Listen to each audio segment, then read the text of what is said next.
order the August 21st regular meeting of the Littleton City Council. Clerk, will you please take the roll?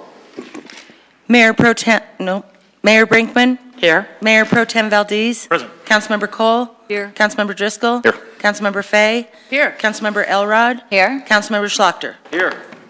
Please rise for the pledge. I pledge allegiance to the flag of the United States of America and to the republic for which it stands, one nation, under God, indivisible, with liberty and justice for all. Council, any changes to the agenda? Okay, seeing none, the agenda is approved.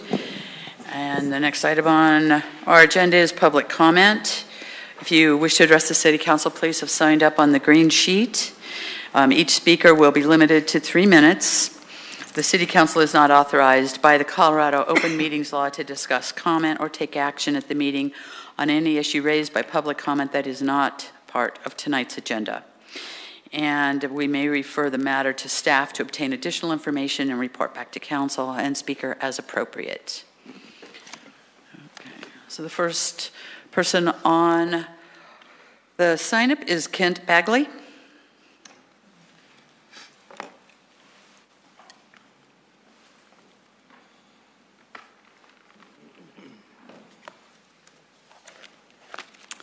And before you begin, City Clerk, could I ask you to close the doors on this side, please? Thank you. Yes. Good evening, Mayor and council members. I see your little event tonight got rained out. Yep. Too bad. My name is Kent Bagley, and I live at 1467 West Briarwood Avenue. And my purpose for being here tonight is to speak as a member of the Littleton Housing Study Advisory Committee. As you are well aware, because of your study session, the effort was initiated in early 2017. The actual study was completed in June of last year, and the final recommendations completed in July of 18. Other members of the committee are here to speak tonight and include Kay Watson and Pat Cronenberger. And I see that Stu Maher is also here as a member of that committee. Other members included Councilmember Cole and former Councilmember Hopping, as well as a number of others. In early June this year, Councilmember Valdez gave us a charge, get it done in July. And you did. And it did get done, didn't it? Yes. And the final completion of the recommendations were managed by the Assistant City Manager, Randy Young.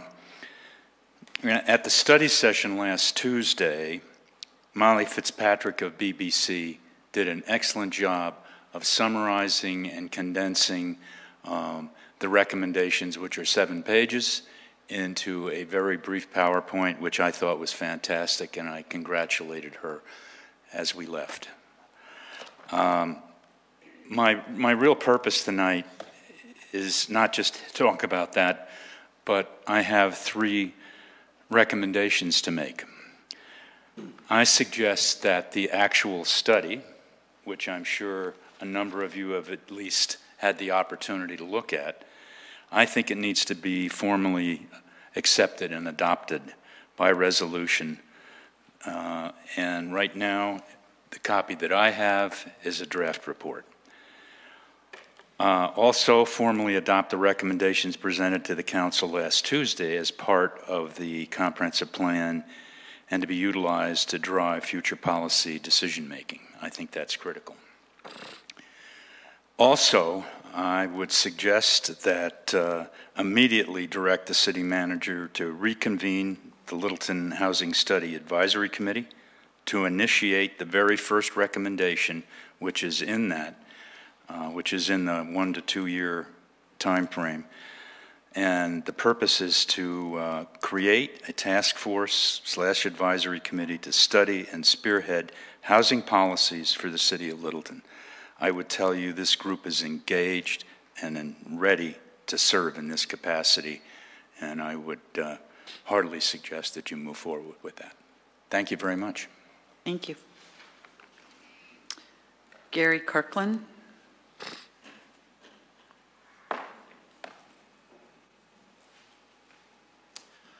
Good evening, Mayor, and ladies and gentlemen. I came to see you tonight. There's something I want to share with you, and if it's okay, I'd like to distribute these to you so you can You look can at them. just hand them to the clerk. Thank you.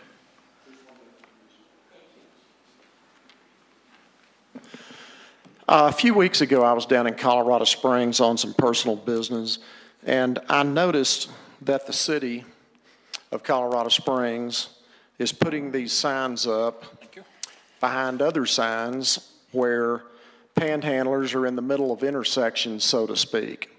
And I think this is a great idea. And the way the city of Colorado Springs is posting these signs, in most cases, the sign is literally above the head of the individual who is panhandling in this intersection. Good idea. I want to tell you that in the last year, I've had 2 incidents where I've almost hit one of these people. And as a citizen of this community who doesn't want to get sued because the motorist is always wrong in a pedestrian accident, I'm pretty fed up with this. I live in South Park. I had looked forward to the event in Riders Vista this afternoon. I was disappointed it got rained out, but that's what happens. And but at any rate, you know, we've had some things, you know, down there at the intersection of Santa Fe and Mineral. If you're heading west on Mineral and you're going to make a left turn, that left turn light is very short. 5 cars are lucky to make it, even in heavy traffic. It's an awful place to be panhandling, because if I'm the 5th car and I can make that light, I'm going to push to make it. I may even run it red. And if you've got a panhandler there, it's just a dangerous situation. I'm observing daily commuting to and from the office at Mineral and Broadway. We've got a situation there with a man that I think has 1 leg. And again, these are not safe places for them to be doing their thing. The next thing I'd like to tell you is, and I bet this has been reported to you, the light rail station at Santa Fe and Mineral is the last stop on the line. We've had issues with homeless people from downtown getting off the light rail station, spending the night in Riders Vista Park, where the event would have been this afternoon. And I would hope that we could get this park patrolled and watched and put a stop to this nonsense. So we don't want this. We don't want this. And I don't know how else to say it. We don't want it. And I hope that we can get some help from you guys to put a stop to this. I really appreciate your time. Thank you very much. Thank you. Bye-bye. Pam Chadbourne.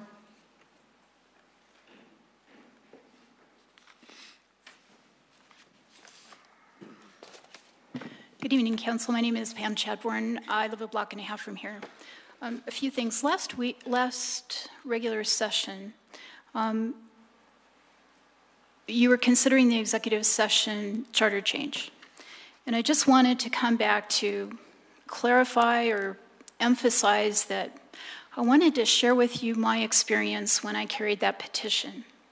And let me again say, a matter of public record, I did not sign that petition. I was not there to push it on people.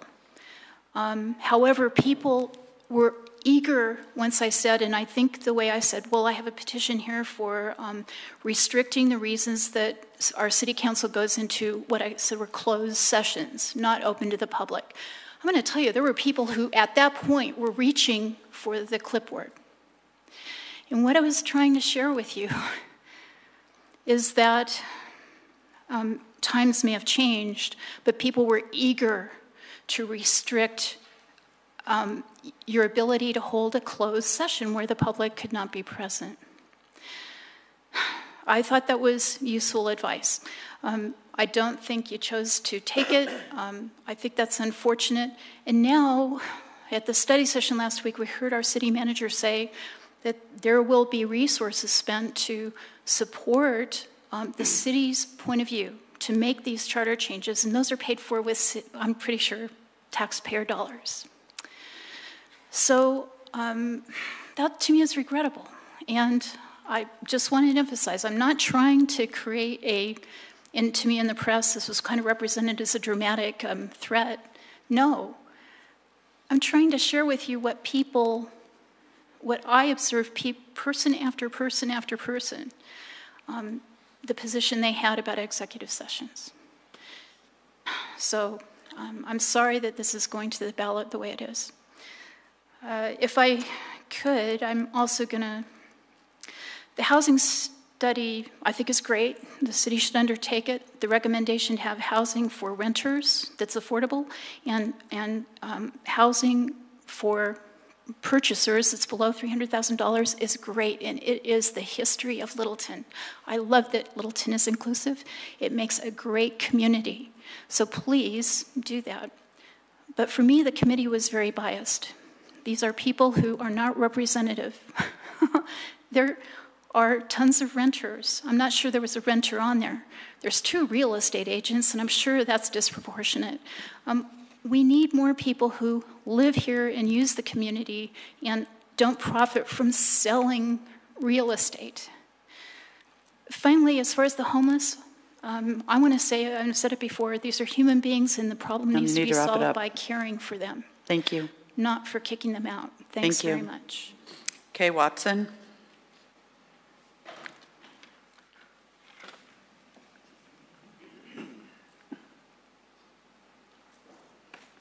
Good evening, Council, Mayor.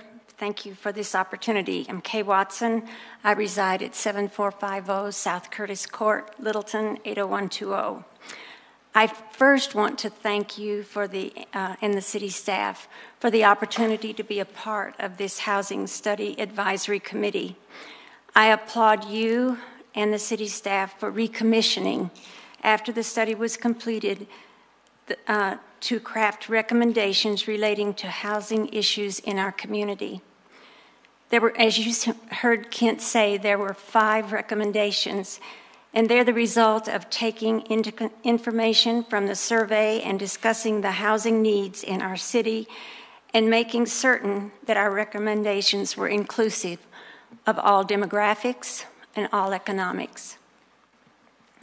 It is important that all citizens have access to housing options. And like I said, that includes income, that includes demographics. And I think the committee did a really good job in looking at that. My hope is that the housing will be integrated into the comprehensive plan, just like transportation, education, and economic development are. Housing is an integral part of a community if we're going to have a vibrant, quality of life community. As Kent stated, the first recommendation is one that I think needs to be done immediately. We need to continue with the Housing Advisory Study Committee, or if you call it a task force, to study and spearhead those policies as we move forward in housing. I strongly encourage you to put this group in place soon and now. Let us not put this work on the shelf like has happened in the past. We need to move forward. Thank you. Thank you, Kay. Pat Cronenberger.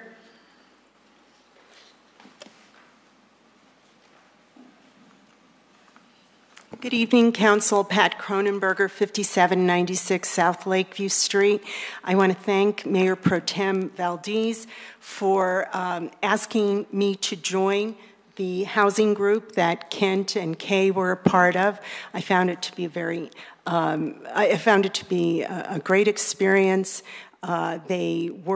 Everyone was working diligently, and I want to mention that I support what Kent and Kay have said about the housing recommendations being accepted formally by you as a city council, and that we be able to integrate some of those recommendations as the comprehensive plan effort moves forward. I endorse the continuation of some kind of housing group as suggested in the recommendations. And I also urge you to look at the recommendation regarding the inventory of underutilized parcels. I think it's on page 6 of the recommendations. I think the sooner we can get going on that as part of the comprehensive plan effort, the more information, the more data everyone will have to proceed forward. On another excuse me, on another issue, I want to express my support for your vote a couple of weeks ago regarding the charter amendments, but especially the one regarding executive sessions. That's a tough vote. We all want transparency, but we all expect a functional government as well. And I think there have been many instances, unfortunately, of dysfunction as a result of the charter amendment of a few years ago. You should, as a city council, be able to give an evaluation or conduct an evaluation of your key staff members, and to be able to do that in a productive, professional way where you're all sharing your thoughts and can come out with an opinion and direction for these very key people. We're a $60 million operation, $60 million plus, and we need to be behaving and proceeding in a way that makes sense. If there are problems with your key staff members, city manager or city attorney, you should be able to take action as well, and do that action in a way that's dignified for you all and dignified for those involved, who are these important professionals who have great responsibilities. Thank you very much. Thank you, Pep. That's all who have signed up. Is there anybody else who'd like to speak?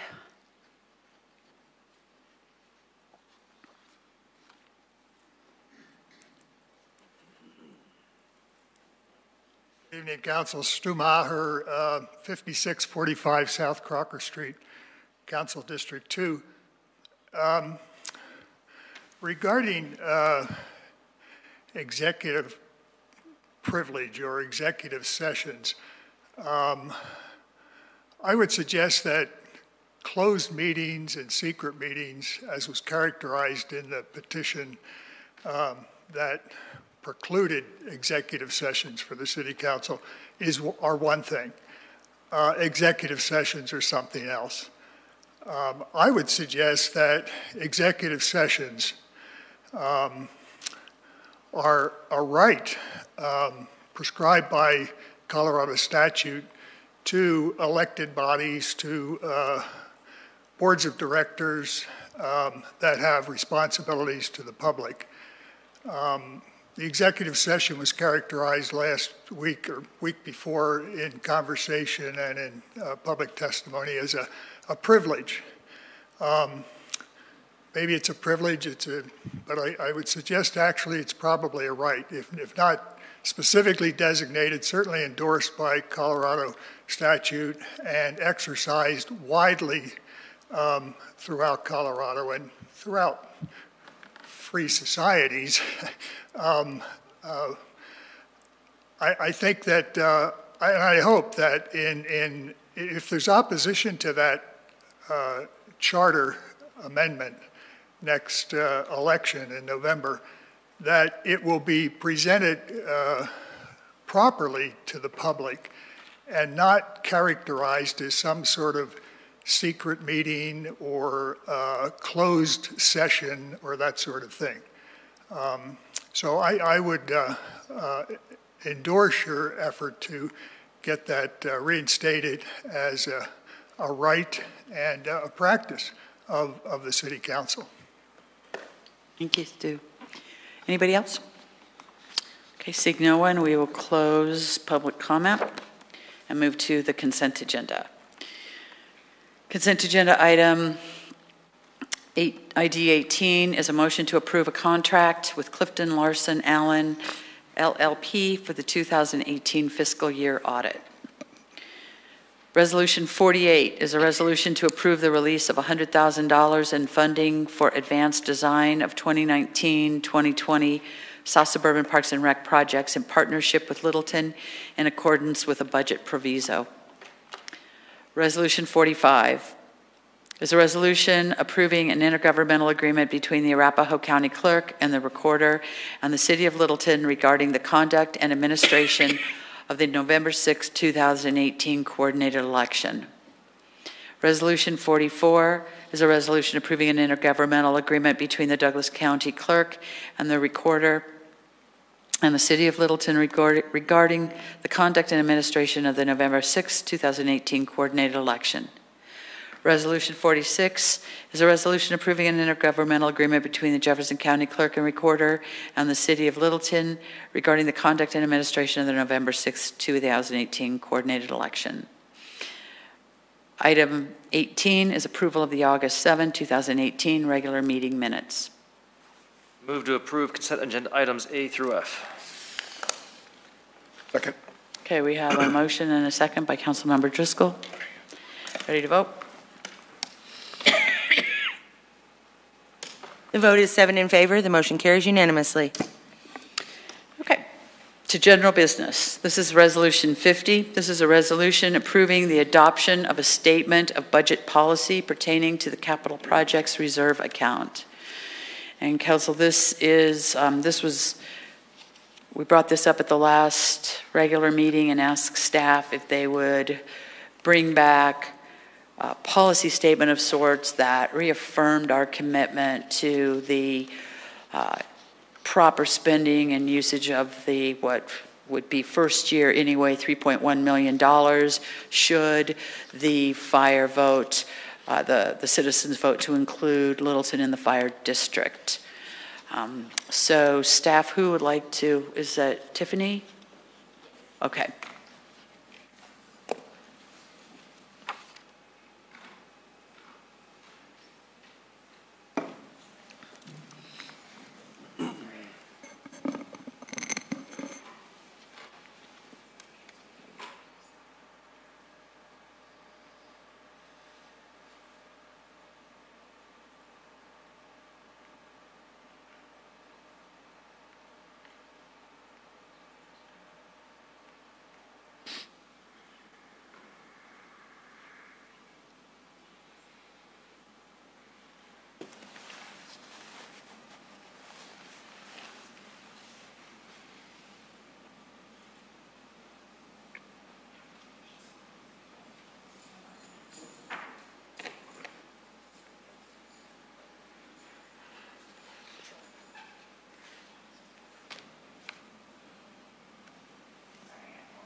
Good evening, Council.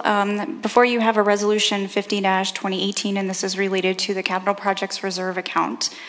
The policy question you have before you tonight is, does City Council support the adoption of a statement of budget policy pertaining to the Capital Projects Reserve account for fiscal year 2019 and subsequent budgets, should voters assume funding for fire and emergency services?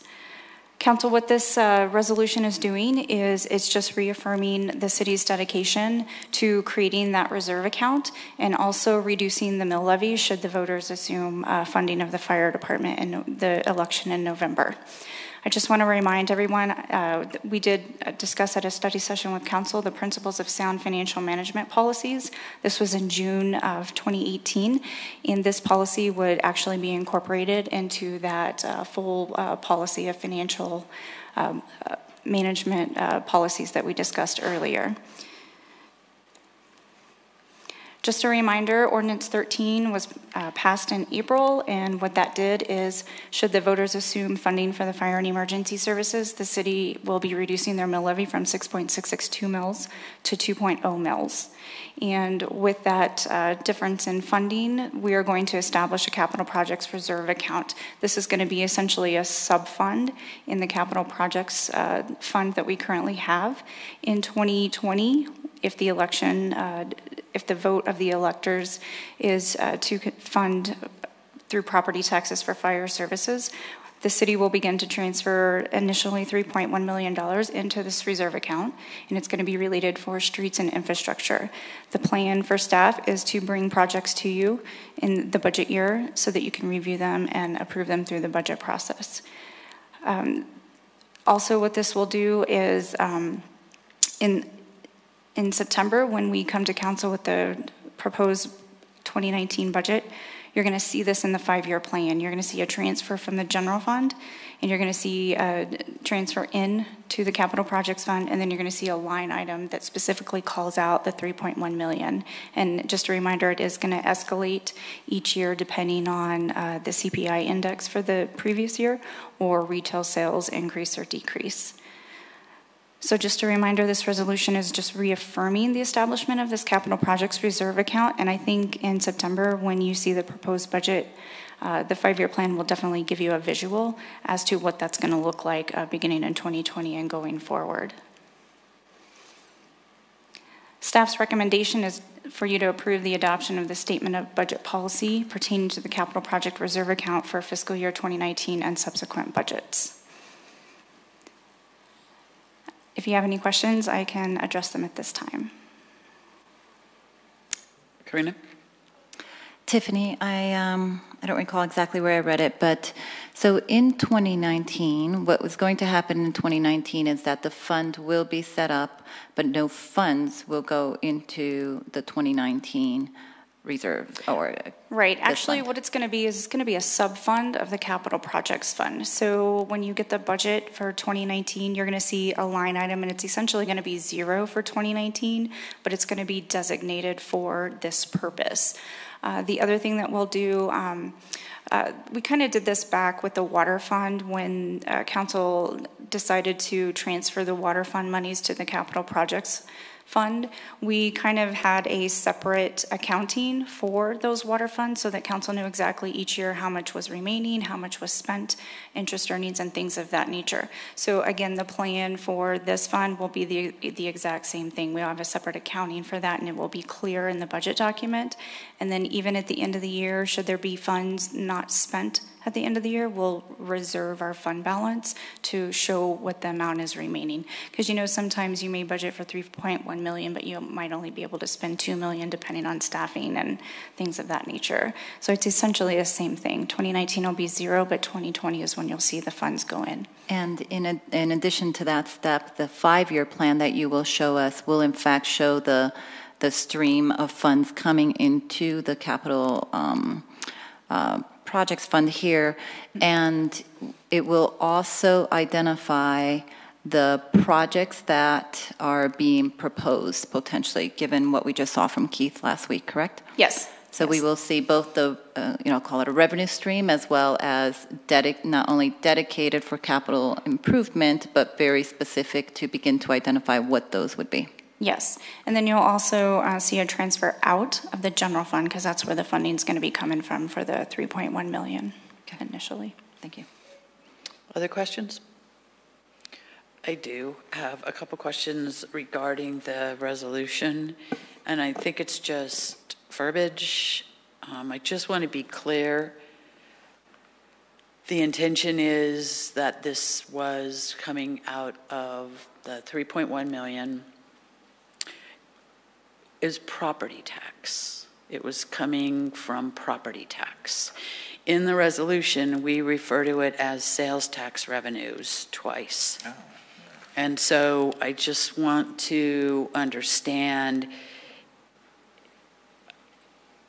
what that means, because I think the intention for us to do this at all is that we're clear about designating that as that property tax money goes in as... Mayor, if I may respond? Yes. And I'll have the finance director correct me if I wander here, but the money is being transferred out of the general fund. So in the general fund collects the revenue of both property tax and sales tax.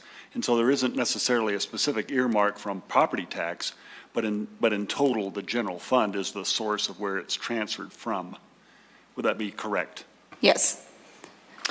I understand that, but the general fund is a merge of property and sales, and we are specifically taking this 3.1 from property. Would it be incorrect or a issue to change this sales tax to property tax and make it more clear for the citizens? I mean, the intention is that we want the clarity to be provided as to exactly where this money's going, and that it is not going somewhere else, or you know, so that what we said is what we do. I think it would be incorrect to say the money is coming from property tax, because what we're doing here is taking the 4.66 mills and reducing it to 2 mills. That 2 mills, what's left in property tax, does not equal $3 million. In fact, it's less. So that's why what we're doing here, in essence, is reducing the total mill levy from 4.667 to 2. And then the money that we collect from the remaining 2 mills goes into the general fund in total with the sales tax. And so it's all kind of mixed up, in essence. So there is no way for us to necessarily tag this specifically to property tax. Okay. I think that's just a clarification, if we can find a simple way of making that clear, because the ballot issue is about property tax. It's a mill increase and a mill decrease. It says nothing about sales tax.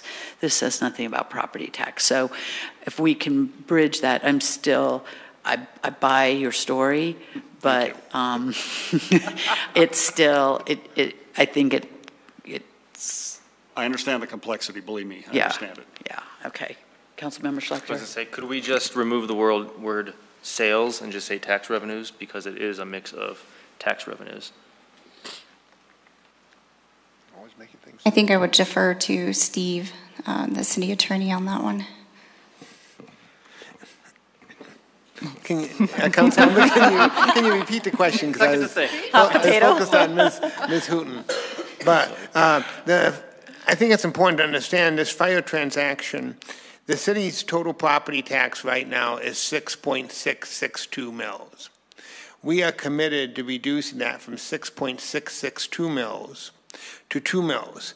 I think the important thing to understand is in that 6.662 mills, that wasn't the sole source of funding fire. We were using sales tax to also fund fire. Right. So we are reducing that down to the 2, but then we also, with fire moving over to South Metro, have an additional amount of sales tax that was being used to fund fire.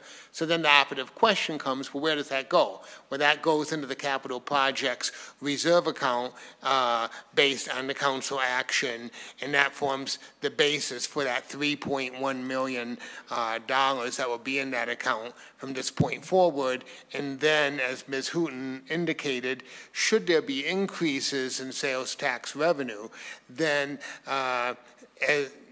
that increase proportionate to that 3.1 million would go into that account. And the idea being that, in essence, the fire savings would get the benefit of that. Did that answer your question? No, not really, because I think the mayor has brought the concern that it says sales tax and there's no mention of the property tax. If we remove the mention of sales tax explicitly, it's just tax revenue, whether it's property or sales tax from the general fund, are going to this account. I think that would actually be more appropriate to say it that way than what's currently listed. Thank you. Okay. Councilmember Valdez. Cool. Thank you. So, as I see this, although it's a complicated subject, I don't see this as a complicated thing. What we have before us, because this is just the process on how we're going to do things. It's how we're going to hold funds, right? Because we don't have this process for this particular thing. So that is what we're looking at, and that is it. Correct. Cool. All right, thank you. Okay, any other questions? Okay, I would like a motion, please. A motion. I move to approve the resolution approving adoption of a statement of budget policy pertaining to the capital projects reserve account for fiscal year 2019 and subsequent budgets should voters assume funding for fire and emergency medical services. And need a second? Amendment. I need a second. I need a second. Second. I would like to a second. Move to amend my previous motion by striking the term sales tax from line, looks like 25 and 38. I'll second. Yeah, we have a motion and a second to amend by striking the word sales from lines 25 and 28. Any discussion? Ready to vote on the amendment?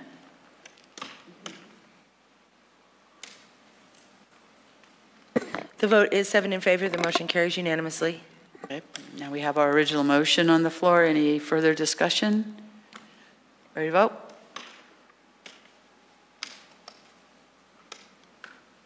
The vote is 7 in favor. The motion carries unanimously. Okay.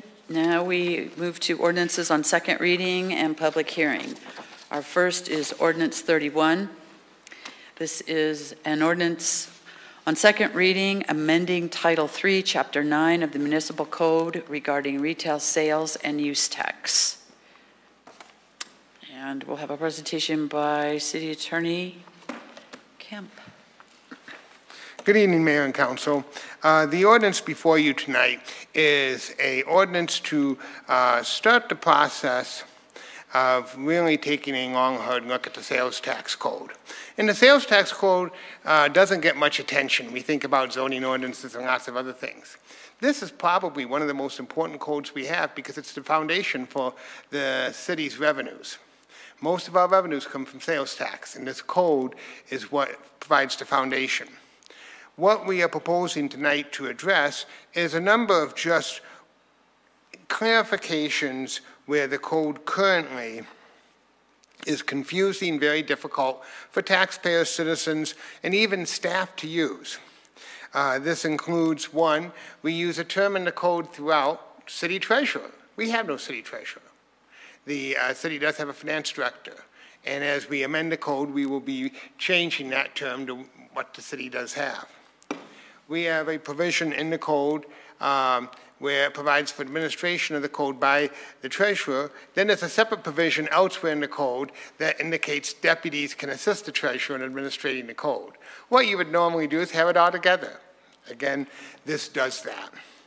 We also are going to create a separate section, so we have one section on all the books, records, and record-keeping requirements. Right now, if I'm a taxpayer, there's multiple sections of the code I have to look at to find that information. And this proposes to put them all in one. And we are going to also deal with violations of the code in a single section. That involves licenses. Right now, there's multiple sections of the code on violations. We propose and recommend that we put those together. When we calculate time frames for appeals and things in the code, we use business days. There's a big problem for an average person using business days because different cities have different days that they designate as business days. So if I'm in Centennial and I think, oh, well, Littleton must have the same business days as Centennial, oops, I could end up not filing timely. So what to do to make it more efficient for the citizens is we will use calendar days. And then finally, all of the refund provisions, which are in multiple sections, will be combined into a single section. We looked at a number of sales tax codes, Greenlee, Aurora, and all of their codes have been modernized to do these things, and we certainly would recommend this to the council as the approach to bring the Littleton Code more current. And I would finally note that, again, in the legislature, there's now a push by the Colorado Business Chamber asking the legislature to look at city sales tax codes towards improvements in administration. Quite honestly here, Littleton's going to be ahead of the game. And with that, I'd be pleased to answer any questions. Council, any questions? No questions? Oh, we do have a question. I just wanted to make a comment that I really appreciate the chart that is included in this that shows the changes. That's just great. Please keep doing that. We are going to be doing that in the future with all of our ordinances. Sometimes it may be on a PowerPoint, and sometimes it may just be a hard chart. But and I know I've certainly taken the council advice on that to heart, and it's going to be repeated. Thank you. Any other questions or comments? Okay, seeing none, this is a public hearing, so we will open the public hearing at 7:10. I have no one signed up to speak. Is there anyone who would like to speak? Seeing no one, I will close the public hearing at 7:10 and ask council for a motion. I move to approve the ordinance on second reading amending Title III, Chapter 9 of the Municipal Code regarding the real sales and use tax. Second. Retail. Second. We have a motion and a second by Councilmember Elrod. Council, any discussion? Ready to vote?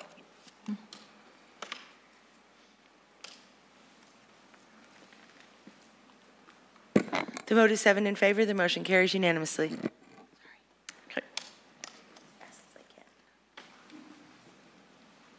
So our second public hearing is an ordinance on second reading amending Title VI, Chapter 4, Section 6-4-1 and 6-4-104, Paren D of the Littleton City Code.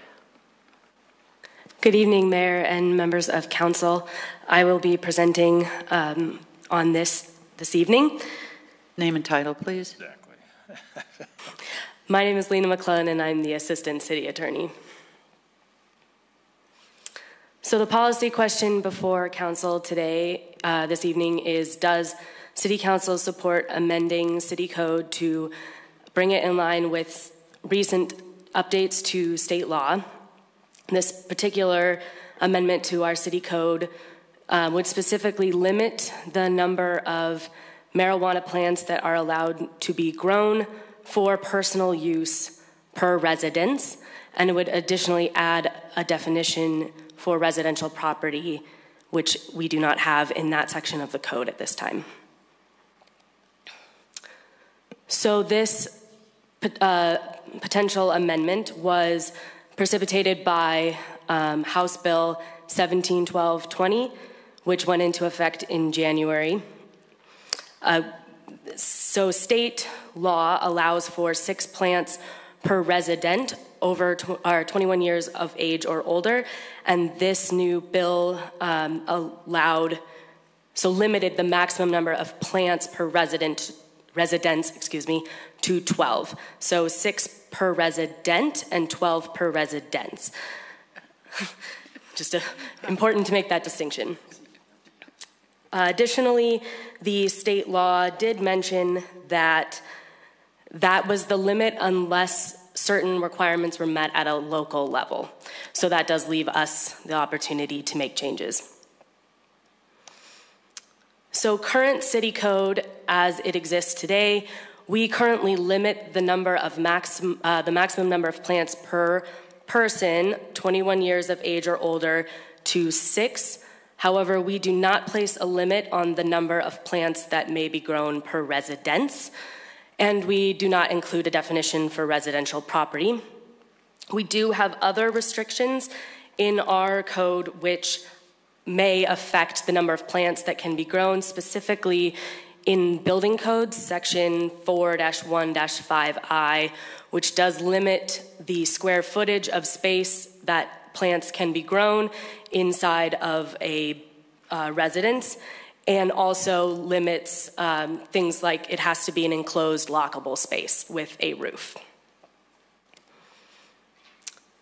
So the pros of this amendment to our code is that it would bring us more in line with current state code, and it would limit the number of plants allowed per residence. Right now, like I said, there is no limit. We are limited by space and other requirements in the building code, but there is no hard number limit.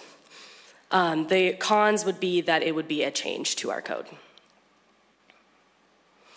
So the request of council tonight is, does City Council support amending Title VI, Chapter 4 of the Littleton City Code to update the number of marijuana plants allowed to be grown per residence to 12, and then also to add a definition for residential property? And at this time, I would be happy to answer any questions. Council, any questions? Councilmember Cole. Yeah, not engaging in this kind of activity. I don't have it all in my head, but if there were a huge apartment complex, how many plants could be grown in that residential apartment complex? So currently, state law restricts per resident over the age of 21 and maximum number per residence. And our building code in Littleton restricts by multifamily homes to 100 square feet and single-family homes to 150 square feet. So that would depend on the number of units, and I imagine also on whether or not your landlord allowed you to do that in your apartment. Well, I vaguely remember that, but the way this was written would seem to get into a gray area of residential for something of a big multi-unit versus... So currently, that would be allowed as it sits now. As our code is written at the moment, if your landlord didn't restrict that, then you could grow in a multifamily unit. But if only 6 can be grown on a residential property, and the residential property is this whole big unit, that's what I'm trying to... So currently our city code allows 6 per residence, or so resident. So as it stands right now, if you're living in a multifamily dwelling and you are keeping your grow to under 100 square feet, every person over the age of 21 or years older that's living in that unit could have a maximum of 6 plants if you could fit it in that 100 square feet. So what we're suggesting with this amendment is that we limit the maximum number of plants that can be grown per person and per dwelling unit. So individual apartment. And that would bring us into conformance with state law, because right now, the way our code works, conceivably the number, if you had 4 people living in that unit and you could fit 24 plants within that 100 square feet, you could have 24. This basically limits us to the amount in state law, which would be no more than 12, regardless of how many people are in the unit. And this is really just the first step in looking at how we address this, but we really do need to be in compliance with state law and get us consistent with that. That doesn't mean we won't do other things in the future. It just means this is the first step. Well, I hear that. I hear what you said, but I didn't hear it translating into what I asked. It still doesn't, if an individual unit is what we're talking about, then that's different, it seems to me, than per resident. In lots of residents and lots of units on a residential property. Because the property, if it's a rental, multi-unit rental, the property is the larger property. Wouldn't there be 30 residents dwelling units per, you say that it's not saying per parcel of land, but if there's 23 or 28 or however many units in an apartment, that would each be individual residents. And each one would be subject to these standards, because each one could be the primary residence or residential property of an individual. I hear that in A. It seems to me B fuzzes it up. And if I'm the only one confused, then probably if this ever goes to court, nobody else will be confused. But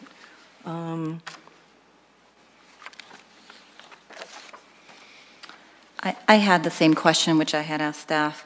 So my understanding is, as staff has articulated, a residence could be one apartment within an apartment complex. Mm-hmm. And it would be limited to no more than 12 plants in that residence, only if it met the criteria of over 21 and it fits in 100 feet. So the individual apartment is the residence. That's correct. Other questions? Okay, seeing none, we'll go ahead and open the public comment at 7:19. I don't have anybody signed up. Would anybody like to come down and speak? Seeing no one, we'll close the public comment at 7:19. And I need a motion, please. Mayor. I move to approve ordinance number 30-2018, amending Title 6, Chapter 4, Section 6-4-1 and 6-4-104, parentheses D, of the Littleton City Code. Second. We have a motion and a second by Councilmember Elrod. Council, any additional discussion? You ready to vote? The vote is 7 in favor. The motion carries unanimously. Okay. So that concludes our agenda. We are at comments and reports. City Manager. Mayor, I just would like to add one clarification to the citizen comment that was made here earlier this evening, and it has to do specifically with the Blue Book. The Blue Book is actually, the intent is to gather input from the citizens about pros and the con of each subject. And so what the funds that are used are public funds, but it is to push forward a Blue Book that actually expresses both sides of the issue. That's the standard approach to the Blue Book. So it's not the city's intent to somehow use city funds to show just one side of the equation. And yes, I think our clerk here is working on the process here to advertise and actually solicit for those input on each of those ballot measures. And September 21st is the deadline to submit your comments. The deadline to submit your comments for those ballot measures. Okay, thank you. And that's it, Mayor. Thank you. City Attorney? I have no reports, Mayor, Council. Okay. Councilmember Cole. Two things. One on the rental gap issue. I really would like us to get some more information. I'm not necessarily opposing what has been said, but I think it's not giving us, the data we have is not giving us an adequate picture of what may be happening in the city. We don't know how many people are sharing rental units. If a rental place has an apartment, for example, has 2 bedrooms, it's possible there are 4 people in that 2-bedroom apartment or place or whatever. It could be a house too with 3 bedrooms. There could be 6 people in it. And there is some of that going on. We have a community college, even though it's a local, I mean, we would think most people live at home. There are people who like to have an apartment, even if they're going to the community college, they don't want to live at home. In fact, I've encouraged them, some of them, to do that so that they would have that sense of independence without the incredible expense of first 2 years of college, paying the tuition there. So, and then there's some older people who decide, hey, let's share so that we, number one, we have companions because one or both of us has lost a spouse or whatever. So they share. I'd really like more information about the way our residents are living to make sure that what we look at may be accommodating them by providing more options for what is actually going on. I know that sounds silly, but that's what I'd be liking. Then, on a happier note, the back-to-school night was really super. Very nice event, but with more people than last year, which was what we were hoping, but not nearly as many as attended in prior years. Still, the squirt truck was there, I think for about half of the event, and then, as often happens, got called away on a call. So it was there, but it never squirted the kids with the hose. And so the attendance, even though it was a little better, probably because the truck was there, wasn't anywhere near what we've had in those other years when we've had the squirt truck. And several of the people who were there commented on it. They kept thinking they were going to be squirting the kids, and they never did. So it'd be just hopefully something we can do, because the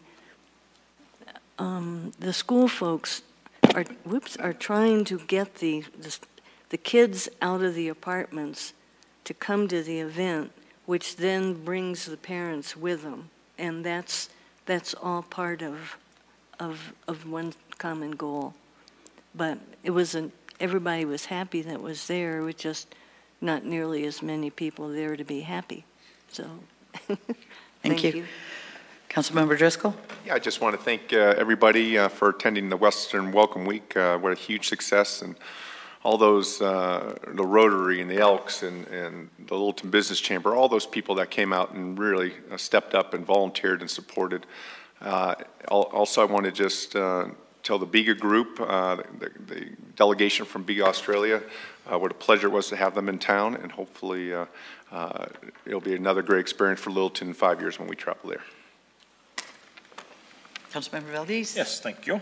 A couple things. Earlier, someone was talking about panhandling and stuff. We do have an ordinance against panhandling on our corners, do we not? Councilmember Valdez, members of the council, yes, we do. We are looking at that. One of the things that we are currently looking at is how we can be a bit more proactive. I'm very familiar with what Colorado Springs is doing, and that certainly is one of the things we're looking at. And it might be something, if we have a couple of intersections that are not being enforced, we may want to consider looking at that.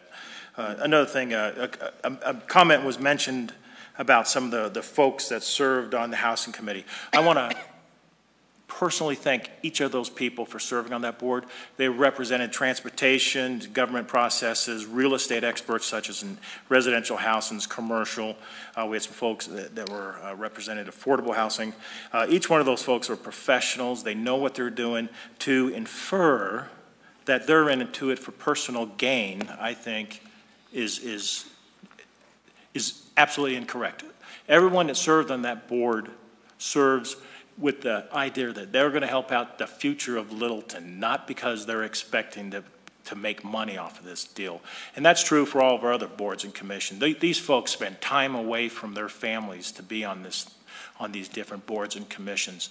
So I want to, again, thank each one of those members for serving on that thing. I do want to, the council to really understand the reports that we have received, and let's let it digest a little bit, come back to it at some point. Planning Commission needs to understand it as well as they go forward with their code changes and that kind of thing. My other item I want to address is the Welcome Western Week also. I appreciate the board, what they do to make that such a wonderful success. And also the staff, city staff that we have too, that some of them serve on the board or on the committees, and they make that so successful. And as you said, the businesses, it's amazing the participation for everybody involved. There were people at that parade from all over the place. I saw some individuals, many individuals that I know as we got rolled down the street with my new little grandson, that don't live in the city of Littleton. So that attracts a lot of folks. But again, I want to get back to the Housing Committee. Thank you to the Housing Committee. Stu, you're still here, and please pass on to them. I do want to see the committee stay together somehow when we're going to use them, but I think that was a good group of people. And I asked them, through the mayor, had asked me to ask them if they could step it up and get that report to us in a timelier manner, and they absolutely did, and they are motivated to do even more. So, thank you. Councilmember Schlechter. Just to piggyback off Councilor Cole's comment about back to school, I'm sure everyone's noticed that their school buses are running again. School started again in full swing this week. So I just urge everyone to keep a careful eye out as they drive around the schools. There's new school times, so traffic patterns are going to be a little bit different. So just when you see those yellow flashing lights, please slow down, especially as a father of a 7-year-old that doesn't always look when he crosses the road. So. Councilmember Fay.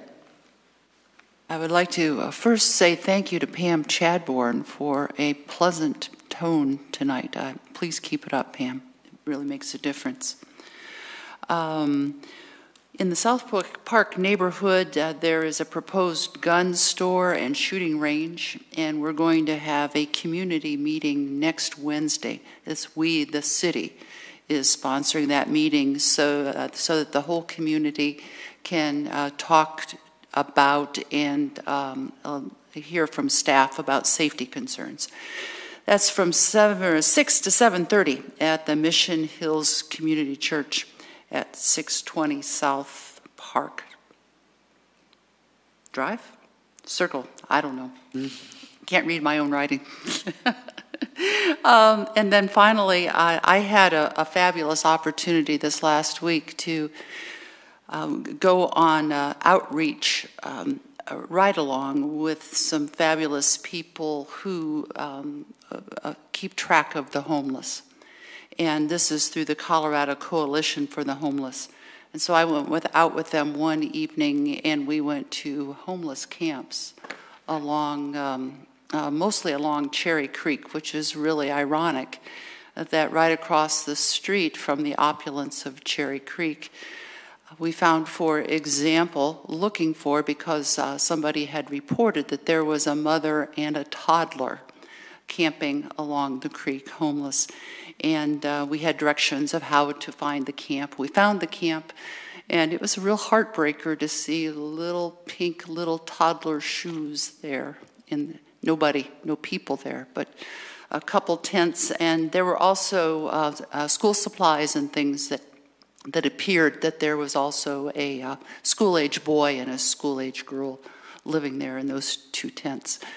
So homelessness has many faces, and it's a complex problem. That's all. Councilmember Elrod. Just wanted to, we've been having a very busy summer. We continue to have one. So apart from the community meeting that, thank you staff for bringing that forward. I think it's a good way forward how I think we can engage with our citizens about providing information, especially on things like this. Also next week we have the Littleton Immigration Resource Center, which is going to be doing the naturalization ceremony as well for immigrants that are becoming U.S. citizens. So that's on Thursday. And then the other, I do want to come back to the comment from Councillor Schlachter regarding school buses. So yes, I too have children, and my children are at the bike riding age, so they, like my children and many other in the neighborhood, they are biking to school. And so of course, I'm paying much more closer attention to bike lanes and things like that. The other important thing to recognize that's changed with the schools this year is not only that the times have changed, but actually the bus routes have changed. So what was transported in a 3-hour time frame is now being transported in 2 hours. So that means that there are actually more kids walking to school or riding to school because they just don't have the capacity to get all those kids to school. So just know there's a lot more activity. It's not just a shift in time of the activity. A quick question for the city attorney. Have we passed the point where, with the ballot issues, that we can no longer speak about them in public meeting? Mayor, Council, yes, you have. As elected officials, you may speak about them in your capacity, but you are not permitted to expend more than $50 of city resources individually in carrying that out. And so speaking about them in a public meeting is illegal since we are using public funds to broadcast, correct? Yes, my concern would be that you would exceed the $50, but you could certainly, for example, give your opinion outside of a public meeting to the newspaper or whatever, and you'd be fine on that. It's just that the $50, when you have 7, adds up very quickly. Thank you. I want to echo what the others have said about Western Welcome Week, and just really, it is unbelievable what the staff does to execute that. I mean, it is a huge, huge parade, and there's a committee, and there's all of that, but what the grounds crew, the police, the fire, the public works crews do to make that happen and have it so completely seamless. I came back down later that early evening, 5:30 or so, and they were still, the street was still closed down and they were still cleaning up. So it's probably the longest day of the year for most of them, and it doesn't look like it took that much work, which is part of the magic that they provide. And then that's the busy summer, as Karina, Councilmember Elrod, was referring to, with the bike race and then the concert parks. I wish there was something more we could do than to just say thank you, but I hope that they hear that, and then that at least they know that we definitely appreciate them, and everybody that's there really appreciated them. And then again, Councilmember Driscoll, I appreciate your comments on Bega. What a pleasure to spend part of the week with those folks. They are a fun group of people. They are generous. They are loving. They are rowdy and raucous, and it was just and they brought a kangaroo. So glad to have them at the sister city. I know, exactly. Good choice. Yeah, if we had to pick a fun sister city, that was it. So that was great. We missed them already. Agree with Jerry on the Housing Committee. I think that is very, very important work. It's work that cannot stop. It's continually transitional, as Councilmember Cole indicated. There's still information that we'd like to have. I think that it just never stops, and many of the decisions that we need to make really need to be based on solid information that is provided by good, sound data and research that we can use as we make policy decisions and land use decisions going forward. You can see where there have been mistakes made on those, and I think we want to be very conscious that we don't. So I think that committee, appreciate all their time and their work and their devotion to this, and I think they came back with some amazingly spot-on recommendations, and I don't want it to sit on the shelf, and I think that we need to keep that thing at a high level of concern, and appreciate the comments about bringing it back to adopt it and to continue the committee.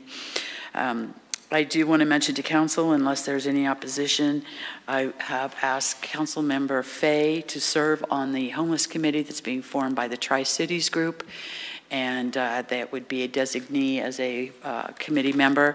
So if there's any opposition to that, let me know. We can deal with that. Otherwise, I would like her to go with the blessing of council serving on that committee.